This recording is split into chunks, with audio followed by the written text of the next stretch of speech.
Hello students, welcome है आपका creative learning पर। राधे राधे। कैसे हैं आप सभी और आप सभी की स्टडी कैसी चल रही है? आप लोगों को प्रीवियस सेशन कैसा लगा आप लोग कमेंट में बता सकते हैं। तो आई होप आप लोगों को पता होगा कि हम लोग इस टाइम जो चैप्टर पढ़ रहे हैं ट्रिग्नोमेट्रिक फंक्शंस आपकी मैथ में चल रहा है, जिसमें से आप लोगों को मैंने कल की क्लास में क्वेश्चन नंबर 4 तक करवाया हुआ था। जिसने भी क्लास ली है, जिस स्टूडेंट्स ने, उनको पता होगा क्वेश्चन नंबर 4 तक करवाया है। और यहाँ तक आप लोगों को अगर कोई भी प्रॉब्लम आई हो तो आप लोग प्लीज़ कमेंट में बताइए। चलिए आते हैं क्वेश्चन नंबर 4 से स्टार्ट करते हैं। क्या दिया हुआ क्वेश्चन नंबर 4 भी आपका सेम प्रीवियस क्वेश्चंस के अकॉर्डिंग है और सेम है, ठीक है। क्या दिया हुआ है, यदि sec x इक्वल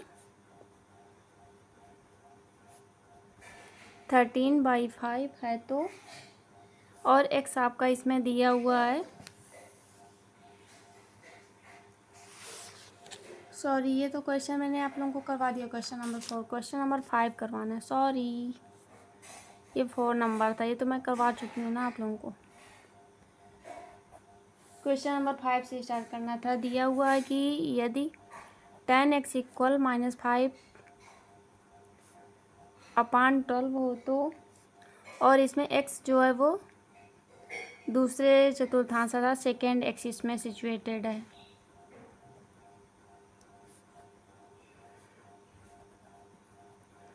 तो आपको यहाँ पर अन्य 5 ट्रिग्नोमेट्रिक फंक्शंस की वैल्यू अटेन करनी है।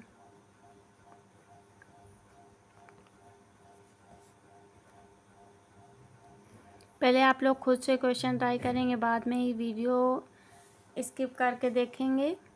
पहले आप लोग खुद से ट्राई कीजिए, क्योंकि काफ़ी क्वेश्चन मैं इससे रिलेटेड करवा चुकी हूँ आप लोगों को। लेकिन मैं आप लोगों को समझने के, जिन स्टूडेंट्स को समझ में नहीं आया वो लोग पहले क्वेश्चन देख सकते हैं, बाद में सॉल्व करेंगे। क्योंकि मैथ जो है वो आपसे प्रैक्टिस मांगती है। जितना ज़्यादा से ज़्यादा आप लोग प्रैक्टिस करेंगे, आपको मैथ उतनी ईजी लगेगी। ये आपका प्रैक्टिकल सब्जेक्ट है, जितना ज़्यादा से ज़्यादा प्रैक्टिस होगी उतना आप लोगों को अंडरस्टैंडिंग आपकी अच्छी होती जाएगी इस सब्जेक्ट में। चलिए आते हैं क्वेश्चन पे। क्या दिया हुआ है, tan x इक्वल आपका, अब यहाँ पर आप लोग देख सकते हैं कि tan x की वैल्यू माइनस में दी हुई है, -5/12, ठीक है। और आपका ये बोला गया कि ये आपका tan जो है सेकेंड एक्सिस में स्थित रहता है।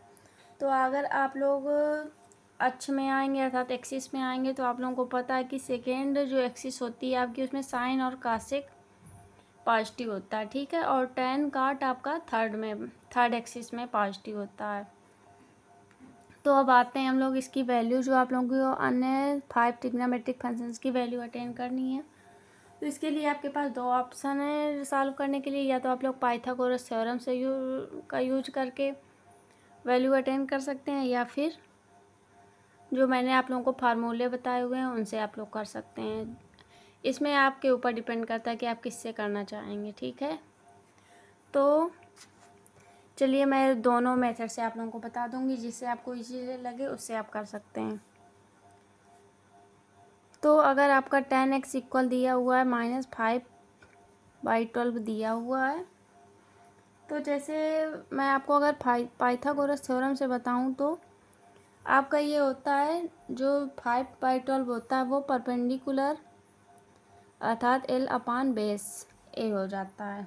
तो अगर इसमें समकोण त्रिभुज के अकॉर्डिंग आपका पाइथागोरस थ्योरम लगता है ना, तो ये एंगल आपका 90 डिग्री हो गया, ये हो गया 5, ये हो गया 12। और अगर इनसे आप लोग ये जो हाइपोटेनस है इसकी वैल्यू निकालेंगे, सपोज दैट आपका ABC ट्रायंगल है, तो अगर AC की वैल्यू आपको निकालनी है, AC आपका या तो K ले सकते हैं, कर्ड 20 को बोलते हैं, या हाइपोटेनस बोलते हैं। तो AB का स्क्वायर प्लस BC का स्क्वायर, तो 5 का स्क्वायर हो जाएगा प्लस 12 का स्क्वायर हो जाएगा। AC स्क्वायर हो जाएगा एक, और 5 का स्क्वायर आपका 25 होता है, और 12 का स्क्वायर होता है 144। ऐड कर देंगे तो AC का स्क्वायर इक्वल आ जाएगा 169। अब अगर इस साइड स्क्वायर है, इस साइड आएगा तो AC इक्वल आपका अंडर रूट इस साइड हो जाएगा। अंडर रूट 169 का स्क्वायर रूट होता है 13। ठीक है, तो अगर आप यहाँ से आप लोगों को अगर tan की वैल्यू पता है तो tan का अपोजिट काट होता है, तो काट x की वैल्यू आपकी हो जाएगी 12/-5, या इसको लिख सकते हैं -12/5।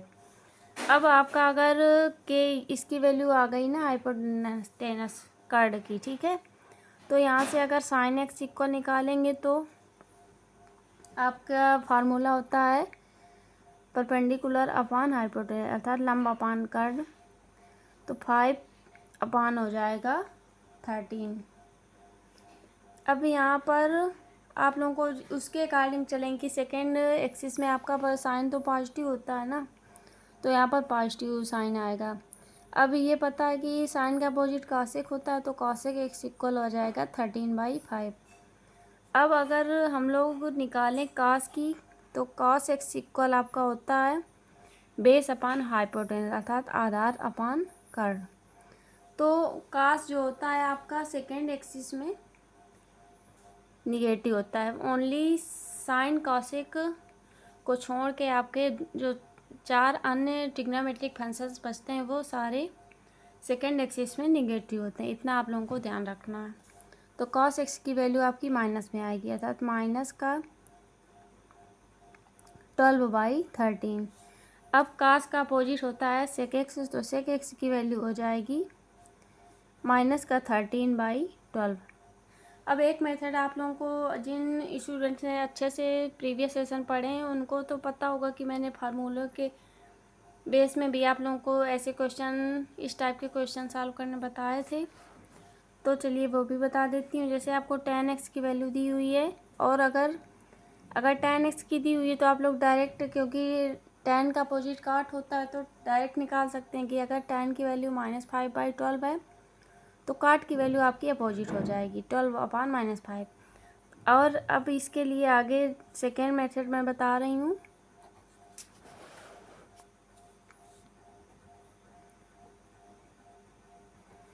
एक आपका फार्मूला होता है sec square x minus tan square x equal 1। ठीक है, अगर सेक स्क्वायर एक्स इक्वल निकालते डायरेक्ट फार्मूला भी होता है, सेक स्क्वायर एक्स इक्वल होता है आपका 1 + tan स्क्वायर एक्स। तो sec square x equal 1 + tan square x का मतलब है tan x का होल स्क्वायर। तो tan x की वैल्यू आपकी -5/12 दी हुई है, का स्क्वायर कर देंगे, इसको सॉल्व कर लेते हैं। -5 का स्क्वायर हो जाएगा 25, और 12 का स्क्वायर हो जाएगा 144। फिर यहाँ से सेक स्क्वायर एक्स हो जाएगा इक्वल, अब यहाँ पर एलसीएम ले लेंगे, एलसीएम आ जाएगा आपका 144, यहाँ पर आ जाएगा 1 से मल्टीप्लाई कराने 144, प्लस यहाँ पर आ जाएगा 25।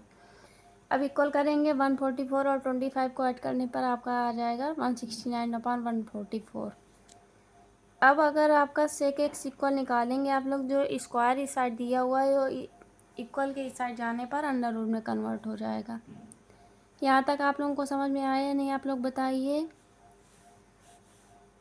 चलिए, 169 का स्क्वायर रूट आपका होता है 13 और 144 का 12, तो सेक एक्स की वैल्यू आपकी आ गई 13/12। ठीक है, और अब आप लोगों को ये नोटिस करना है कि आपका सेकेंड एक्सिस में है तो ये आपका माइनस में हो जाएगा।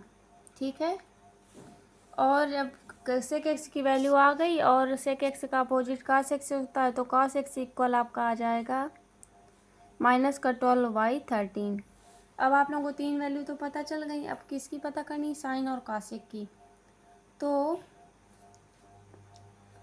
अगर आप लोगों को कॉट एक्स की वैल्यू पता है, कॉट एक्स की वैल्यू यहाँ पर निकाली थी आप लोगों ने -12/5 निकाली थी या नहीं, आप लोग बताइए।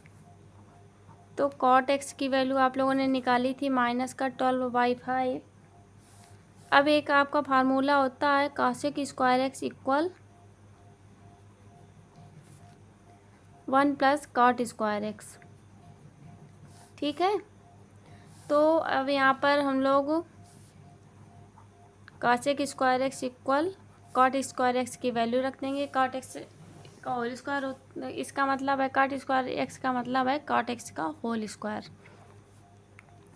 चलिए यहाँ पर -12/5 का होल स्क्वायर कर देंगे तो कॉसेक स्क्वायर एक्स इक्वल निकल के आ जाएगा आपका 1 + 12 का स्क्वायर हो जाएगा 144, ये माइनस माइनस प्लस हो जाएगा अपान 25।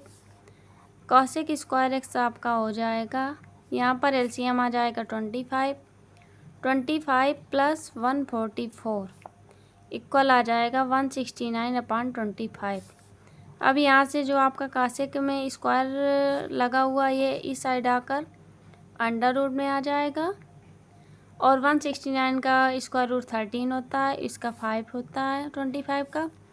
तो कॉसेक एक्स की वैल्यू आपकी आ गई 13/5। यहाँ से साइन एक्स निकाल सकते हैं, साइन एक्स की वैल्यू आ जाएगी इसकी अपोजिट 5/13।